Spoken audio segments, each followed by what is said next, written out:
Y resulta que siendo como casi un abogado recién graduado, a los 22 años, te tocó resolver lo que llamamos los países acá un chicharrón de seguros con el grupo Éxito. Y el segundo, el 24 de diciembre, con el incendio del centro de distribución Las Vegas, en su momento el principal centro de distribución en el país. ¿Qué hubiera pasado si Hidroituango no estuviera operativo? ¿Cierto? O sea, ¿cuál fuera el riesgo país que hubiéramos tenido si una obra no hubiera tenido una continuidad, pues como la tuvo Hidroituango gracias a los seguros? Claramente el distrito de Medellín es hoy o es consecuencia de los buenos resultados y de la buena gestión que ha tenido el grupo empresarial. Entonces, eso hubiese podido tener unas consecuencias gravísimas para todo el país. Los siniestros ocurren en el peor momento que puedan ocurrir, como un 24 de diciembre o en el momento del desarrollo de la obra, que no podía ocurrir, porque si el siniestro de Hidroituango hubiese pasado un mes posterior, que hubiese estado construida la presa, no hubiera habido inundación de la casa de máquinas.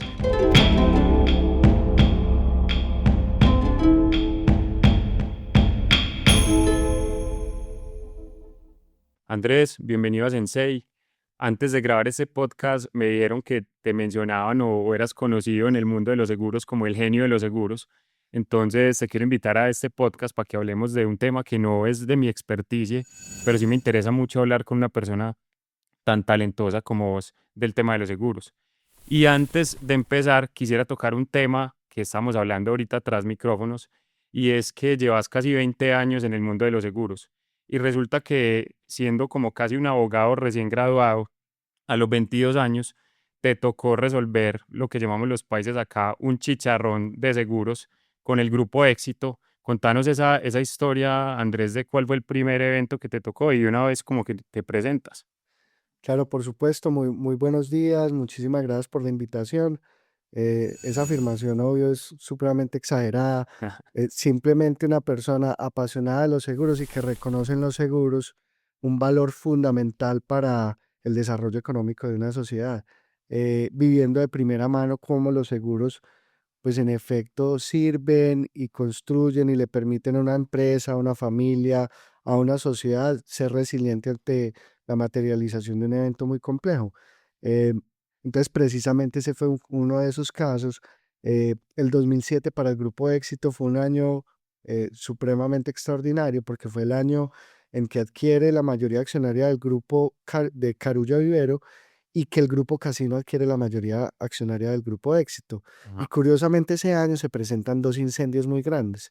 El primero de ellos, el 17 de noviembre, de un éxito en Fontibón, en Bogotá, y el segundo, el 24 de diciembre, con el incendio del centro de distribución Las Vegas, en su momento el principal centro de distribución en el país, y que le daba una ventaja competitiva al Grupo Éxito. Entonces, Ujú. entrar en ese momento a liderar ese proceso de sustentación y de documentación y de reclamación de ese siniestro, pues evidentemente fue un orgullo muy importante y un reto, atender un problema de esas magnitudes, un reto pues a una etapa muy temprana de mi vida profesional. Andrés, ¿y cómo llega como un muchacho de 22 años a tener que resolver eso? O sea, ¿cómo se dieron esas cosas para que eso ocurriera? Claro, entonces yo entro a hacer mi práctica profesional en el Grupo Éxito. Después salgo y acompaño a una compañía de seguros haciendo análisis financieros para unas pólizas de líneas financieras, y apenas se materializa ese segundo siniestro, pues mi jefe en aquel entonces, mi compañera y mi amiga aún hoy por hoy, que se llama Cristina Quintero, ella manejaba todo el tema de seguros del Éxito, y le reportaba muchas cosas directamente a la vicepresidenta financiera en su momento, Edith María Hoyos, que es una de las financieras más importantes de Antioquia y del país.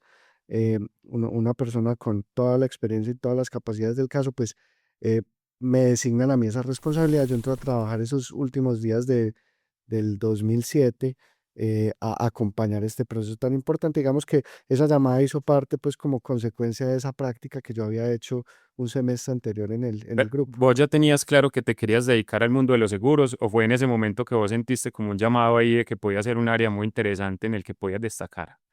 Yo, eh, digamos, siempre me ha gustado y he tenido una pasión por el tema de seguros.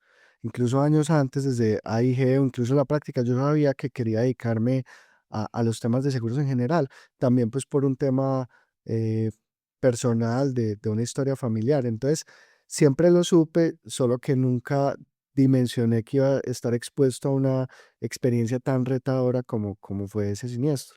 Porque ese siniestro tenía unas características particulares que lo hacían muy complejo. Pues lo primero, el momento en que se presentó, un 24 de 24 de diciembre, diciembre. eh, todo el mundo en celebraciones navideñas, todo el inventario que estaba en su momento, pues la gente dice, no, estaba el inventario de Navidad, pero no era el de Navidad, era el de temporada escolar, que ese inventario no se recupera porque tú pierdes los cuadernos y los libros y los lapiceros y perdiste temporada escolar. Entonces lo que eso implicaba fue un siniestro parcial, porque no se quemó toda la bodega, sino dos terceras partes de la bodega.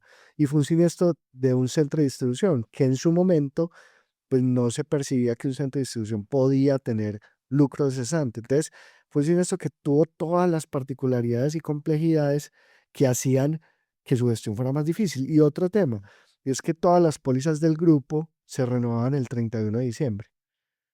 Entonces, en su momento, la cotización y los términos de ese esquema de aseguramiento de todo el grupo empresarial, de todas sus tiendas, de todas sus operaciones a nivel nacional, quedaron en vilo, quedaron supeditadas a un acompañamiento de una aseguradora y grupo de aseguradoras que ya había atendido un incendio el 17 de noviembre, que este era el segundo incendio y que obvio, pues las aseguradoras en su momento podían o adoptar la posición de no asegurar más o de asegurar bajo unas condiciones supremamente estrictas y empezó ese proceso también de negociación de la aseguradora de revisar como esas condiciones de aseguramiento. Entonces empezaron a haber varios temas que, no, que eran eh, digamos, novedosos para el momento. Entonces, primero, se establece una garantía, que una garantía es una condición bajo la cual si usted no la cumple, el contrato de seguros queda ineficaz o la aseguradora revisa el pago no de un siniestro al momento de su materialización. Entonces, llega uno de esos primeras garantías como son los famosos globeros. Entonces, tener un globero por tantos metros de techo en un almacén o centro de distribución en algunas ciudades, eso pues es un extra costo gigantesco y no se concebía hasta su momento. Entonces nace la garantía de los globeros. Pero entonces Nace, contame un poquito bien de esos globeros, cómo funciona eso, porque eso es un poquito surrealista, pues me imagino que para otra gente en el mundo. claro, entonces digamos que primero para un reasegurador continental, un Hannover, un Zurich, un reasegurador, pues entender un globo es supremamente complejo y esto es un reto que vivimos tanto en el soporte del siniestro como en el aseguramiento. Es, no entienden cómo nos dicen, ustedes están locos, cómo celebrando una Navidad ponen una mecha gigante, una Una llama llama volando. volando en el cielo que puede caer en cualquier parte. Eso digamos que era inusitado. Entonces, lo que se estableció era que por X metros de techo de bodega tenía que estar una persona montada en el techo todo el turno de día y de la noche con una manguera o con un palo, previendo o estando pendientes de la caída de los globos. Eh, entonces eso era inusitado porque eso nunca se había establecido en una cláusula de Claro. seguros. Digamos que eso no, Total. y sobre todo pues para una persona en Europa eso era supremamente Y ya que veníamos de un inseguro. contexto de que ya se nos había incendiado otra mega fábrica que era Sofasa, también por esa misma zona. Así es, entonces seguramente muchos reaseguradores confluyeron, entonces decían, Hay que establecer esta garantía". Y ahí se estableció también un plan maestro de protección contra incendio que era llevar a un nivel superior la protección contra incendio del grupo. El grupo era muy orgulloso y todavía es muy orgulloso de sus brigadistas. Era, pues, si uno lo ponía en eso, como el cuerpo de bomberos más grande del país, pero claramente para la naturaleza los riesgos del éxito era insuficiente para atender estos eventos catastróficos. Para eso se necesitaban rociadores automáticos de protección contra incendio y otros. Entonces se estableció un plan maestro de protección contra incendio y otras garantías, y esa fue la única forma que los reaseguradores acordaron renovar el seguro del grupo. Obvio, Andrés, con unas tasas supremamente y onerosas. esa reclamación del éxito a tus 22 años, ¿a cuánto dinero ascendió? Esa reclamación total fueron aproximadamente 153.000 millones de pesos. Fue muy difícil separar como fue parcial, entonces esas dos terceras partes en la reclamación fue muy complejo sustentarlo. También fue muy complejo sustentar obras adicionales que tuvimos que hacer para garantizar que la bodega cumpliese ya con la nueva normatividad, por ejemplo, RETIE, por ejemplo, norma sísmica. Eso fue súper complejo. Eh, También, y lo que mencionaba ahora, demostrar ese lucro cesante derivado de la bodega. Contratamos unos expertos internacionales para que hiciéramos unas proyecciones lineales de en realidad cuáles hubieran sido los ingresos o la utilidad del grupo si esa bodega estuviera operativa. Entonces, pues la verdad sí fue muy precoz, digamos, esa experiencia profesional porque era un reto de grandes proporciones de la empresa retail más importante del país, eh, con una operación gigantesca en todo el territorio nacional. eh, y en esa dinámica que yo lo mencionaba es consolidando la operación de Carulla Vivero, ya teniendo un reporte internacional al ser parte del grupo Casino, siendo una empresa inscrita en el mercado público de valores y con una crisis económica internacional en el 2008 gigantesca. Entonces, Claro. confluyeron muchísimos factores que hicieron que ese reto fuera Que hoy muy me interesante. mencionabas que después de ese año de la reclamación, si no hubiera existido esa reclamación en plena, pues como en plena crisis, la compañía no hubiera podido dar utilidad y Así pudo es, dar utilidad. Entonces así ahí se es. ve como el impacto de una buena decisión en seguros. Así es. Entonces, por ejemplo, si la empresa no hubiera estado asegurado frente al lucro cesante, ese concepto no hubiera sido indemnizado. Si la empresa no hubiera estado bien asegurada, no hubiera tenido los recursos para reponer ese centro de distribución. Es decir, eh, muchas veces hay mucho entendimiento en el público en general que los seguros no pagan, que las aseguradoras están ahí para objetar los siniestros o que las aseguradoras no son claras. Eh, Toda mi experiencia profesional lo que me ha dicho es pues que una aseguradora te va a pagar si suscribió el riesgo de buena manera y si en efecto sienten sobre todo buena fe del asegurado. Muchas veces esas objeciones se verían o porque uno aseguró lo que no debía asegurar o porque usted no informó correctamente cómo estaba su riesgo para asegurarlo o porque usted quiere cobrar más de lo que corresponde. Entonces, eh, digamos que en términos generales todas las aseguradoras quieren pagar siniestros. Obvio, unas más que otras. Hay unas que tienen una sensibilidad mayúscula para el pago de siniestros y eso precisamente es una ventaja competitiva que tienen frente al sector. Entonces, Ujú. al final uno cuando compra un seguro, ¿uno qué compra? Uno compra una promesa que al materializarse un siniestro, la aseguradora va a asumir patrimonialmente la consecuencia de ese riesgo. Uno nunca transfiere el riesgo sigue siendo mío, el carro sigue siendo mío, si yo me accidento, mi integridad personal sigue siendo mía. Yo lo que transfiero es las consecuencias económicas que pase ese evento desafortunado. Y es ahí donde la aseguradora, pues al final vende confianza. Y Claro. esa confianza se traduce en la posibilidad de acompañarte en ese momento crítico. Andrés, una pregunta. Después de que ocurre ese evento a los 22 años, ¿vos crees que después de haber tenido éxito, ahí tu carrera como que empezó como en una cuesta arriba vos ahorita me mencionabas una frase que se me quedó y es que el que empieza en seguros se queda en seguros? Entonces te quiero preguntar, o sea, ¿qué tanta pasión despierta en la gente que se dedica a los seguros, como ese tema de tener éxito y de saber de que lo que está haciendo tiene como un fruto, ¿cierto? ¿Y cómo fue ese enamoramiento después de eso, del tema de los seguros? Claro, yo creo que ese evento, obvio, marca un antes y un después, saber que los seguros sí funcionan, saber que uno puede aportar a la sostenibilidad de una organización, de un grupo De empresarial un en su país momento, entero, pues el éxito. de un país, de todo lo que significa el grupo de éxito, esa cultura empresarial tan linda. Yo pues no conozco a ningún ex empleado del éxito que no quiera el éxito, a pesar de las diferentes coyunturas que se han presentado, yo todavía me siento del grupo. Entonces, eh, uno saber que los seguros funcionan, que los seguros pueden contribuir a la utilidad, al, digamos, a los beneficios económicos de una organización es fundamental. Y en efecto ahí, digamos, empezamos a entrar a esa dinámica de la gestión de riesgos. En su momento, hablar de gestión de riesgos era, o uno hablaba de calificadores de riesgos, o hablaba de auditoría basada en riesgos, o hablaba de seguros, pero no hablaba como de la gestión integral de riesgos como herramienta administrativa para el proceso de toma de decisiones, como una gestión de riesgos corporativa. Ahí empezamos a construir ese camino. No fue fácil porque el retail es una industria muy dura. Es una industria que genera muchos ingresos, pero una utilidad muy baja, Claro, del los 4, márgenes del son muy, 6%. Los muy márgenes son cerrados. muy pequeños, eh, donde, por ejemplo, la merma es casi igual a la utilidad. Es una participación muy grande de la utilidad. La merma entendida como, no Sí, sé, lo que se pierde. lo que se pierde, la uva que coge la señora, la leche que Sí. se riega, el material que se daña.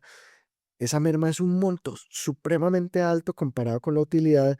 Entonces, tú demostrar el provecho de la gestión integral de riesgos fue muy complejo. Al final, cuando una organización vive un gran siniestro, se da cuenta de la importancia de gestionar proactivamente los riesgos, pero eso no es sencillo cuando una organización no ha vivido una crisis importante o un siniestro importante y digamos que mostrar el valor frente a esa toma de decisiones en un mapa de calor muchas veces ha sido complejo. Sin embargo, eso permitió evolucionar esa área dentro del grupo. Al final, después de casi 9 años en el grupo empresarial, pues finalmente pudimos consolidar un proceso de gestión integral de riesgos, seguros, litigios y el área de cumplimiento que tiene que ver con todas estas prácticas y políticas y procesos de la organización para prevenir el lavado de activos, la financiación del terrorismo y otras actividades, digamos, que vayan en contra de esa moral o gestión ética del grupo empresarial. Pues eso fue muy, digamos, muy grato para mí poder acompañar desde practicante hasta responsable de estos procesos en el grupo empresarial, eh, toda, digamos, derivados finalmente de esa experiencia inicial del manejo de este siniestro. Andrés, en ese tema de conciencia de la importancia de los seguros, ¿qué tan mal o bien vamos en Colombia? Porque uno sabe que, por ejemplo, los países más desarrollados te venden un seguro por todos, a todos lo respaldan en seguros, y eso también se ve como en sus economías. Entonces, ¿qué tan directamente relacionado está como que una economía sea próspera y que la gente tenga como esa conciencia de asegurar? Pues vamos por buen camino, pero nos falta mucho. Eh, Hay sociedades en donde la penetración del PIB, del sector de seguros frente al PIB, puede superar incluso el 14%. Son sociedades supremamente resilientes. Entonces uno, por ejemplo, ocurre un terremoto en Japón, a los 2 años está completamente reconstruida el país. Eh, acá la verdad es que la brecha todavía sigue siendo importante. Sí hubiésemos avanzado mucho. La penetración de los seguros en el PIB en colombiano es aproximadamente del 3. Es decir, hemos Y avanzado ese mucho. 14% es de Estados Unidos o de Unión Europea. Asiáticos, eso sobre Así todo es. Japón, Corea, que Que son son los que como las personas más, más más conscientes conscientes en eso. y que tienen un valor de comunidad muy claro. Es decir, como si todos estamos bien asegurados, todos vamos a poder atender una situación crítica. Obvio, pues particularmente Japón es una zona completamente afectada por los terremotos y Y también por, después y de la por las Segunda Guerra Mundial. posguerras y eso ya aprendieron el valor de lo Están que es como diseñados. estar resilientes, como vos decís. Así es. Entonces en Colombia nos falta mucho, hemos avanzado. Llegamos hace 15, 20 años, la penetración era del 1,7, 2, hoy estamos por el 3, y eso lo que evidencia es que hemos mejorado, pero desafortunadamente esa mejora se deriva más que a un tema cultural, a un tema de seguros obligatorios. Entonces tienes el SOAT, un seguro obligatorio de accidentes de tránsito, tienes la seguridad social, aportes en salud y en riesgos laborales, eso son aportes obligatorios, y tienes todo el tema de bancaseguros o seguros ligados a los créditos, en donde si adquieres un crédito de una propiedad tienes que asegurarla, de un vehículo tienes que asegurarla. Entonces, ha sido más a la fuerza que por un tema cultural, precisamente pues por ese entendimiento desafortunado que la aseguradora está ahí para no pagar. Lo cierto es que yo creo que vamos por buen camino. Cada vez más las personas entienden que pagar un seguro de salud, por ejemplo, más que opcional, es la posibilidad de garantizar una adecuada atención en salud. Entonces, eh, creo que ese indicador va a seguir moviéndose al alza y vamos a tener una mayor conciencia y acercarnos a los promedios de la OCDE, que son más o menos el 6% del PIB. Y frente a Latinoamérica, ¿cómo está Colombia en ese tema de aseguramiento? Eh, estamos, a ver, Latinoamérica en su conjunto, estamos hablando de sociedades que reaccionamos muy bien ante un evento desafortunado porque hemos estado acostumbrados a la materialización de cualquier cantidad de cosas, pero desafortunadamente no somos proactivos en esa gestión de riesgo. Entonces el nivel de aseguramiento pues varía. Hay países que tienen una buena penetración de seguros como Chile, que es una experiencia de aseguramiento interesante. Hay otros que sí tienen un nivel de aseguramiento muy bajo. Entonces yo creo que estamos en la media de América Latina, eh, pero todavía, digamos, tenemos un camino muy importante por recorrer y seguramente ese crecimiento de la participación de seguros en el PIB va a ser mucho mayor en los próximos años. Andrés, yo tengo una pregunta que es muy como de un dummy de los seguros, ¿cierto? Pero pues creo que siempre me la he preguntado, pues como a nivel macro de lo que significan los seguros. Cuando hay estos eventos catastróficos como grandes sismos, terremotos, cosas que se salen pues de la mente de las personas, ¿cómo hacen las aseguradoras para que no se les, digamos que dañe, o sea, como que la organización de ellos no se dañe? Ellos están reasegurados. ¿Cómo funciona ese sistema que uno ve que una aseguradora casi nunca como que se quiebra? ¿Cómo funciona ese tema? Eso me parece como bastante como enigmático, cómo sobreviven esas aseguradoras a esos eventos. Claro, esa es muy buena pregunta. Digamos que en términos generales, ¿cómo se configura el sector de seguros? Yo tengo eh, la aseguradora, digamos que tiene adicional a su capacidad de asumir ciertos riesgos, porque ciertos riesgos los asumen directamente con su patrimonio, pero son normalmente los que tienen menor severidad y más frecuencia, tienen un reaseguro. Es decir, hay entidades que se dedican exclusivamente a asegurar a las aseguradoras. Entonces, normalmente esas aseguradoras tienen dos tipos de contratos, un reaseguro automático y uno facultativo. El automático básicamente son esos contratos para asegurar cualquier desviación de los riesgos frecuentes que se van presentando. Y los facultativos son para esos grandes grupos empresariales o grandes riesgos en donde específicamente para esa empresa, para esa entidad, contratan un reaseguro particular. Normalmente después de ese reasegurador, usualmente contrata un reaseguro adicional, es decir, el reasegurador se reasegura a su vez en un contrato que se denomina retrocesión. Entonces, al final, eso, todo el mercado de reaseguros en su conjunto comparte y asume la mayoría de los grandes riesgos a nivel internacional. Entonces, normalmente toda la industria de seguros está basada en la ley de los grandes números. Eso a través de de los estudios actuariales y de históricos de eventos de 100, 500, 1000 años para los terremotos. Para las inundaciones también se utilizan criterios históricos de materialización de riesgo. Lo que hacen es que a través de esa ley de los grandes números hacen los cálculos y deciden en qué riesgos participan y cuáles no. Hay muchos tipos de contratos de reaseguro, por ejemplo, excesos de pérdida de otros o proporcionales o no proporcionales. Pero básicamente como la filosofía es que la aseguradora al fin sabe qué riesgos puede asumir y que incluso en el peor de los casos va a estar cubierta en esos contratos de reaseguro para garantizar su permanencia y A sostenibilidad. veces esa, digamos, esa norma se, pues como que se quiebra por algún evento. Por ejemplo, la pandemia significó algún evento canónico en ese sentido, pues como que se sale de la mente de las personas como ese tipo de riesgos. Así es, digamos que en gestión de riesgos uno conoce esos eventos, por ejemplo, como cisnes negros, Cisne negro, sí, como eventos que, pues, que nadie preveía, que sí, nadie tenía en su horizonte, pues, o en sus escenarios de riesgos plausibles, pero la verdad es que, digamos que ninguna aseguradora quebró por la pandemia, a pesar de ser considerada en su conjunto como el siniestro más grande en la historia de la humanidad en seguros de vida. claro. Entonces, si se toma pues en su conjunto. Eh, Básicamente, ¿qué hicieron las aseguradoras en su momento? Obvio, vieron un incremento muy importante en la siniestralidad, Ujú. eh, por ejemplo, en riesgos laborales para todos aquellos profesionales del sector salud.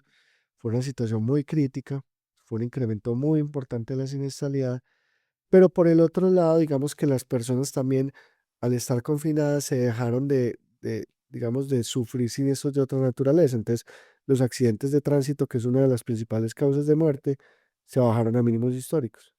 Claro, Entonces, ¿qué pasa? Las aseguradoras, si bien es muy difícil uno prever todos los escenarios de riesgo, es imposible hacerlo, porque pueden presentar estos cisnes negros, estas situaciones que nadie puede prever. En la gran mayoría de los casos están preparadas para que ese tipo de situaciones, digamos, las puedan atender. Es muy importante entender que de manera general la industria de seguros genera utilidades es por su margen financiero, no por su margen técnico. Es claro, decir, normalmente las aseguradoras tienen un margen técnico negativo que es el resultante de las primas menos los costos administrativos, costos y gastos administrativos y siniestros. Entonces, esa pérdida, ¿cómo la compensan? Con el negocio financiero. Ok, Desde al ser inversionista institucional, normalmente esa utilidad del negocio se deriva es del resultado financiero. Entonces, al ok. final uno lo que puede ver es que las aseguradoras pagan más siniestros de lo que en realidad reciben como primas, porque esos índices combinados son negativos, pero tienen esa capacidad de inversión tan importante que les permite garantizar una utilidad del negocio. Perfecto. Bueno, Andrés, y ya pasamos a un tema que creo que es el evento más grande de, pues, como de aseguramiento en toda Latinoamérica, que es una cifra que asciende a 900 millones de dólares, que valió como toda la catástrofe, y fue el evento de Hidroituango. Cuéntame cómo viviste como ese proceso de haber estado ahí como en ese equipo que estaba como luchando por esa póliza contra la compañía Mafre. Pues en efecto, yo creo que es un siniestro eh, de los más complejos en la historia de la industria aseguradora, el más grande A nivel todavía mundial. en la historia a nivel mundial en pólizas de todo riesgo, construcción y montaje. Eh, pues yo entro a EPM a liderar la vicepresidencia de riesgos en septiembre del 2020, en medio de pandemia. Eh, Fue una decisión personal compleja porque pues yo, viniendo del sector privado, entrar a una empresa pública, industrial y comercial del Estado no fue sencillo con todas las coyunturas pues que estaban alrededor. Un siniestro que se había materializado en abril del 2018 sobre el proyecto de construcción más importante del Pero cuando país. tú entras, el evento ya había ocurrido. Ya había ocurrido, Ok. el evento ya había ocurrido, ya estaba en esa fase de recuperación del proceso de la obra. Eh, También un siniestro parcial, no un siniestro total, em, con una coyuntura también derivada de un proceso de responsabilidad fiscal que estaba en curso. eh, pues como lo mencionaba, era un tema de pandemia que no hacía fácil esas conversaciones con el mercado asegurador y reasegurador.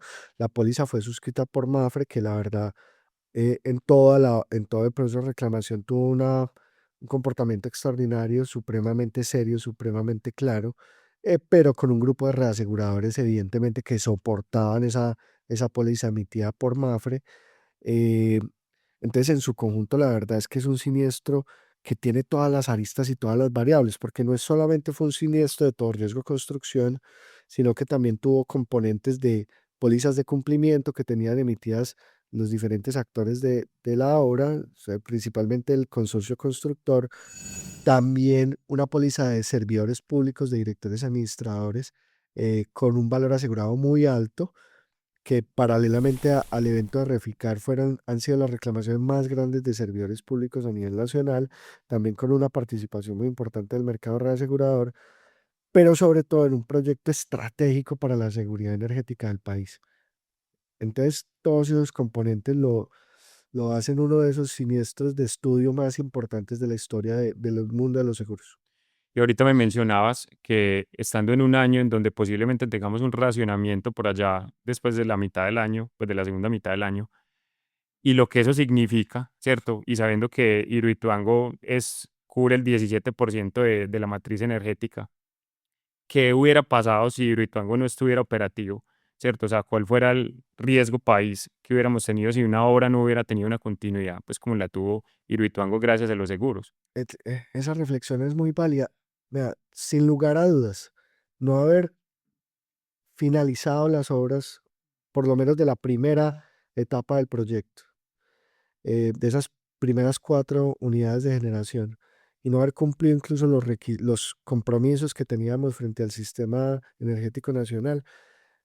Claramente hoy por hoy el país estuviera o ya hubiese entrado en razonamiento o estuviese a puertas de hacerlo.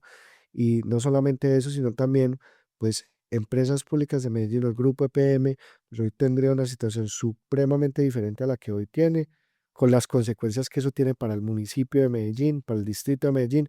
Claramente el distrito de Medellín es hoy o es consecuencia de los buenos resultados y de la buena gestión que ha tenido el grupo empresarial. Entonces, eso hubiese podido tener unas consecuencias gravísimas para todo el país, en general para todo el país. Entonces, haber tenido esa capacidad de continuar con las obras y poder cumplir los hitos de construcción que se cumplieron, pues es fundamental y es la gran gestante que hoy por hoy el país tenga, no haya entrado en razonamiento y que hoy por hoy el Distrito de Medellín y el Grupo Empresarial EPM tenga, digamos, la dinámica y los buenos resultados incluso de utilidades que tuvo en este periodo.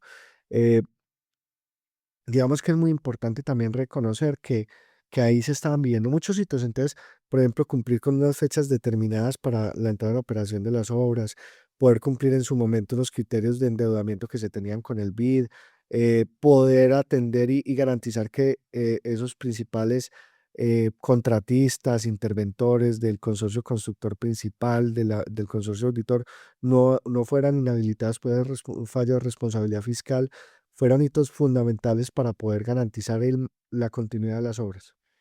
Andrés, eso, digamos que ese evento lo vivimos los ciudadanos muy como un drama político, ¿cierto? Entonces, ciertos gobernantes, ¿cierto? Le echaban la culpa al anterior, ¿cierto? Y se volvió como una pelea. ¿Cómo viven ustedes desde la parte técnica, desde los seguros, eso que se estaba viviendo como un drama, que incluso ese evento se puede decir que originó un alcalde, ¿cierto? Gracias a haber aprovechado ese, pues como esa polémica. ¿Cómo vivieron ustedes como ese tema técnico alrededor de todo ese mare magnum político que se vio pues en esa época después de elecciones? Pues la verdad es muy complejo, sobre todo que, digamos, había mucha desinformación. Entonces, por ejemplo, había un actor político que decía, miren, después de lograr el cierre de la indemnización, miren ustedes, el cierre de la indemnización fue muy poquita, las expectativas de reclamación debían ser mucho mayores porque las pérdidas eran mucho mayores. Cuando uno claramente en seguros solo puede reclamar lo que tenga asegurado y las pérdidas que estaban aseguradas, uno no puede amparar el 100% de los riesgos. Por ejemplo, teníamos solamente un año de lucro cesante cubierto, yo no podía, por unidad, yo no podía pretender una indemnización mayor a eso que yo tenía cubierto, o yo reforcé con X o Y condiciones los tubos, los túneles de la obra, yo no podía pretender el reconocimiento de esos rubros. Entonces, esa crítica frente al proceso de reclamación fue muy compleja. Por el otro lado, frente al sector de seguros, uno sustentarle a unas compañías de seguros y de reaseguradores que EPM como empresa industrial y comercial no tuvo nada que ver en la vinculación de MAFRE como tercero civilmente responsable y que por tanto, pues si bien una cosa es una entidad, un ente de control como es la Contraloría, con su independencia y con su alcance, es diferente a lo que el grupo empresarial puede hacer y que no teníamos nada que ver con esa vinculación y que por eso EPM siempre mantenía esa línea técnica de sustentación y soporte de todas las pérdidas, fue muy complejo. Entonces, lo que nosotros procuramos en todo ese proceso de reclamación era hacer lo mejor que pudiésemos hacer desde el punto de vista técnico en el proceso de reclamación, de acuerdo con las condiciones y las coberturas contratadas. Y eso, pues, la verdad es importante hacer acá un reconocimiento al equipo de PM, que siempre fue muy técnico, con un líder, particularmente del proyecto hidroeléctrico Ituango, como William Giraldo, que es extraordinario, que lo ha liderado desde hace mucho tiempo y que es uno de esos gestores principales para que el proyecto esté incluso hoy por hoy en ese momento de construcción como está. Entonces, eh, es complejo, pero uno al final lo que tiene que entender es que el contrato se circunscribe por unas cláusulas, por unas condiciones, por unos hitos de discusión muy claros. Ahí teníamos 17 grandes, digamos, problemas a discutir con los reaseguradores o hitos de reclamación ante los reaseguradores, pues que finalmente los pudimos dilucidar y finalmente llegar a un acuerdo, que fue un acuerdo acelerado. Ese acuerdo se aceleró por la decisión de la Contraloría, pero que finalmente se soportó claramente frente a unas condiciones de riesgo, frente a una documentación del siniestro, pues que claramente le dio la tranquilidad y la seguridad a la aseguradora, a los reaseguradores, pues que debían asumir ese pago de ese siniestro. Andrés, ¿y cómo cambia el panorama post Hidroituango en el tema de las aseguradoras? O sea, ¿eso generó algún hito, alguna transformación en cómo se aseguran las obras de esa magnitud? Eh, ¿Eso generó alguna transformación o? pues en efecto, no, a diferencia, digamos, de lo que pasó en el éxito, en donde se establecieron unas garantías adicionales.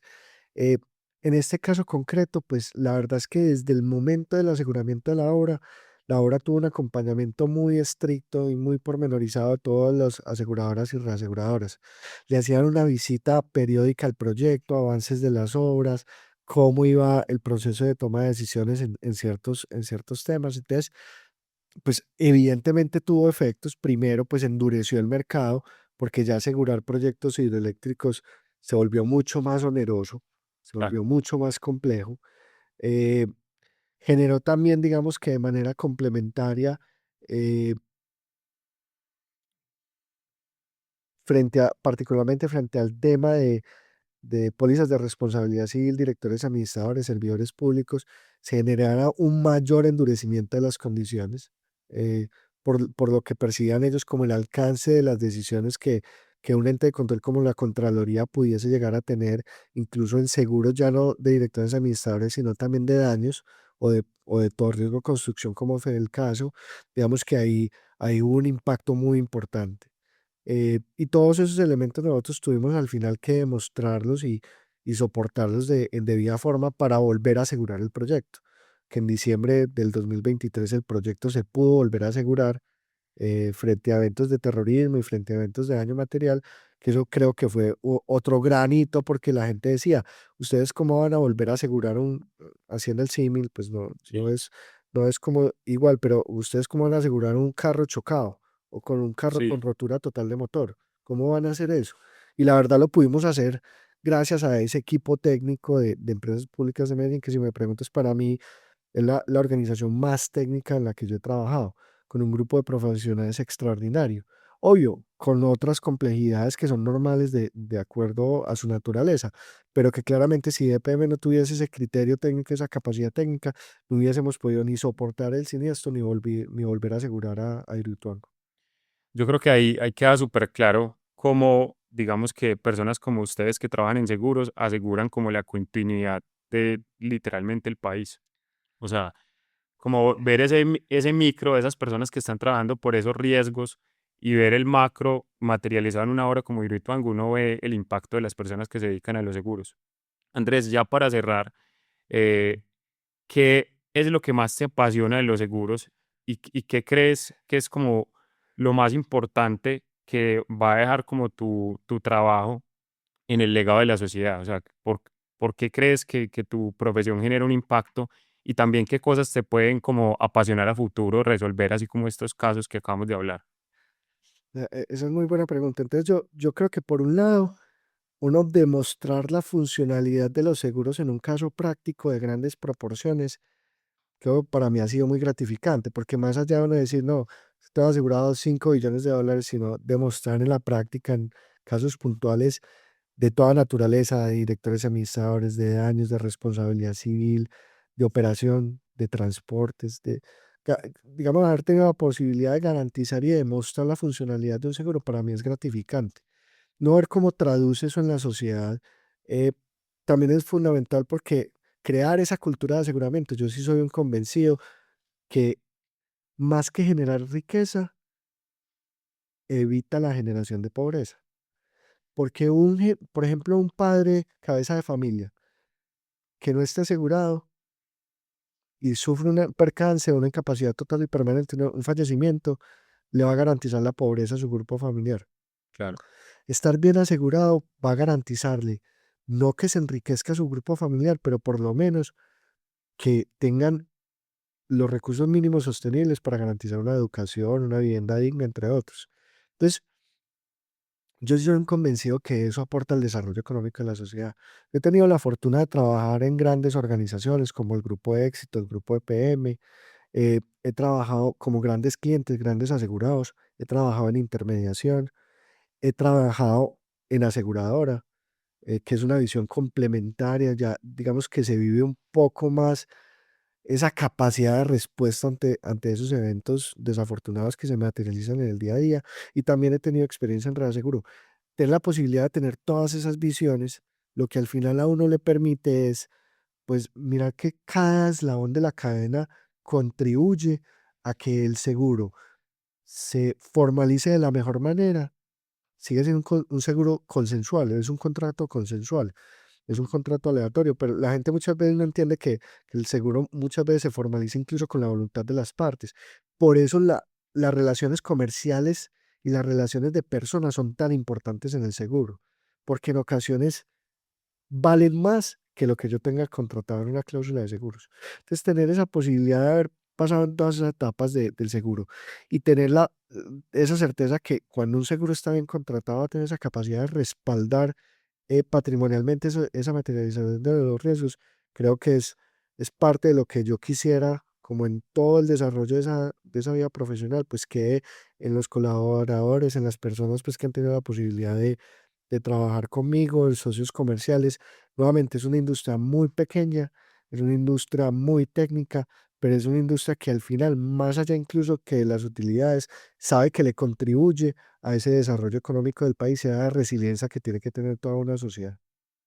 Perfecto, Andrés. Bueno, muchísimas gracias. Aprendí mucho hoy. Me parece que tenés un impacto muy grande en la sociedad con tu trabajo y eso me parece muy chévere que nos hayas contado como muy desde adentro cómo se vive ese tema de los seguros, espérate que ahí sí me caí.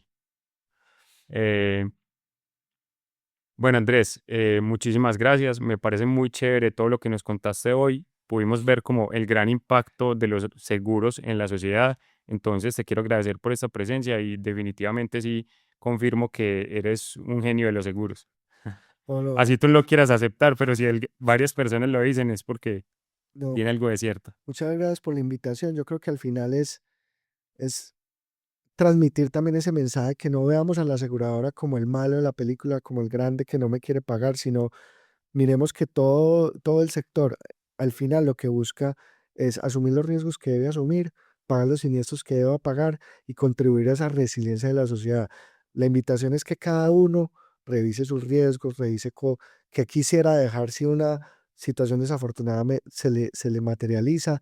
Los siniestros ocurren en el peor momento que pueden ocurrir, como un 24 de diciembre o en el momento del desarrollo de la obra que no podía ocurrir, porque si el siniestro de Hidroituango hubiese pasado un mes posterior, ya hubiese estado construida la presa, no hubiera habido inundación de la casa de máquinas.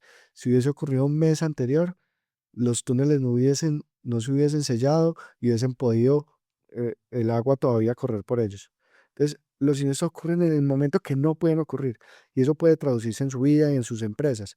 Es Claro, pensar en ese peor escenario, yo cómo estoy preparado para ese peor escenario y cómo puedo dejar esas acciones previas para que si se materializa eso, mi familia, mi empresa o mi trabajo esté lo mejor preparado posible. Entonces, agradecerte esta invitación e invitar a todo el mundo a hacer esa reflexión, que no vamos la gestión de riesgos como rocket science, no, miremosla simplemente como una reflexión del día a día, es cómo yo estoy preparado ante la ocurrencia de una situación desafortunada. Muchísimas gracias. bueno, perfecto. Muchas gracias a ti.